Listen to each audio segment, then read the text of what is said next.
Good morning, good afternoon, good evening, depending on when this finds you. Just going to do a little quick talk today and talk about how society conditions us, about the places we live, which ones are deemed safe, and which ones are deemed sort of rough. And all of the newer subdivisions, people are not allowed, homeowners are not allowed to put burglar bars on their homes because the homeowners association doesn't want potential buyers to believe that their neighborhood is unsafe. Now, I get that aspect, but here in Houston, there have been several instances where people's homes have been broken into several times, no burglar bars, and one gentleman decided he was going to go ahead and defy the homeowners association and put bars up anyway, because I believe his home had been broken into 3 or 4 times, and the homeowners association didn't have any answers. And yeah, they give you the new homes with alarms on them, and we have all of this newer technology with surveillance equipment, cameras everywhere. And isn't it amazing that we have more surveillance on our homes now? We have more homes with cameras on them now, but it seem like crime has increased and they're not catching any of the perps? Good friend of mine lived in went got a house in one of these newer subdivisions, and his house had been broken into 2 or 3 times. And after the last time, he finally said, Myron, I got to move out of this neighborhood. He said, I can't stay here anymore. He said, it's not a good feeling knowing that somebody can come into your house at any time they want to. He said, and this homeowners association has no solutions or anything. He said, because they want people to keep coming in. He said, so they don't even want to tell potential home buyers that there's a high incidence of crime and break-ins over here. And so he moved immediately after the last break-in at his place. And you think about it, in many neighborhoods with minorities, blacks and Latinos are the majority, that many of those homes have burglar bars on them. In most cases, they're older neighborhoods. There's no homeowners associations. And homeowners associations have some benefits, but in my opinion, based on what I've seen over the years, they're more oppressive, just like the justice system. They come up with all of these laws, and it's for people who have low self-esteem and feel like, a position of power will give them some worthiness. So the older neighborhoods don't have the homeowners associations, and you're allowed to put burglar bars up. And immediately, society conditions everybody that those neighborhoods are unsafe because the homes have bars on them. Well, what society doesn't know is people are not breaking into the homes with bars on them as much as the homes that don't have bars on them, because they can't get in. Their access points are very limited.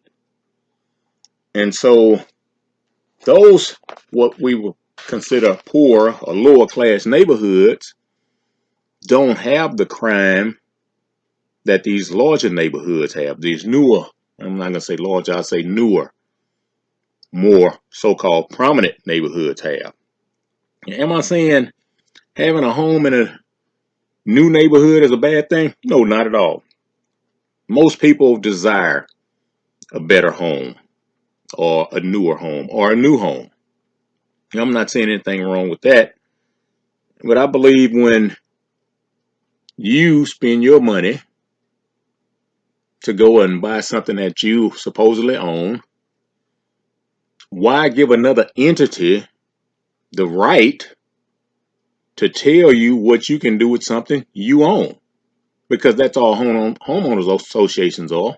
They're another entity. And so we have to think about things like that. And then when you go and look at the more what we would consider wealthier, richer neighborhoods, you drive around and they have brick walls up around their houses for the gate, or they have wrought iron fences up around their houses for security. And nobody ever deems those neighborhoods as high crime areas. Isn't that amazing? You can put wrought iron fence around your house, or burglar bars on your house in a minority neighborhood, and it's considered unsafe. You can put that same material around your house in a wealthy neighborhood, and people say, oh, they're just trying to keep criminals out to protect their stuff. What's the difference? There's no difference. The difference is how society makes you perceive it. I mean, you have areas here in Houston, the brick walls are so high, you can go down the street in a huge truck, 18-wheeler, and you still can't see over the wall. And so you got wrought iron fences mounted into concrete posts around a lot of these properties. But those neighborhoods are never deemed high crime areas because they want to work for they want to protect what they work for, which is no different than what people in minority communities doing. They want to protect what they work for. And it's sad that this is where we are in society. And sadly, many minorities have been conditioned the same way. And so it doesn't make sense to me. I mean, it makes sense to me.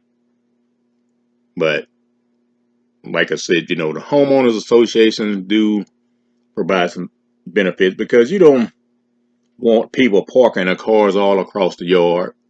I mean, that's a stain on the neighborhood. You don't want people, not cutting their grass, several weeks at a time. I mean, it's ugly, but at the same time, it's still their property.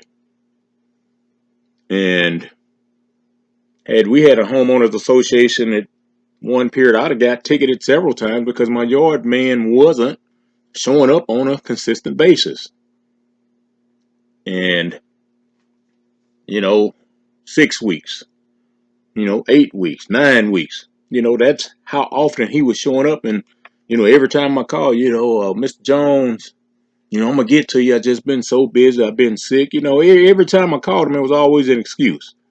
I went through several yard men, over the past few years because I have different standards than most people. My dad had a lawn service growing up. I cut yards before he even started his lawn service. I just wanted to make my own money. And my dad taught me how to provide service and how to have standards and how to have pride when you do things. And so it has some benefits, but like I said, it's still that person's property. In our neighborhood, we do have a few people that park their cars on the grass. And I mean, it's ugly, but it's still their house. And the last thing I'd want to do is give somebody a position of control and power where they can go by and say, hey, get that car off your grass. And so I didn't want to talk about too much today. That was just kind of on my mind, and I just wanted to share that. So I'll talk to you next time.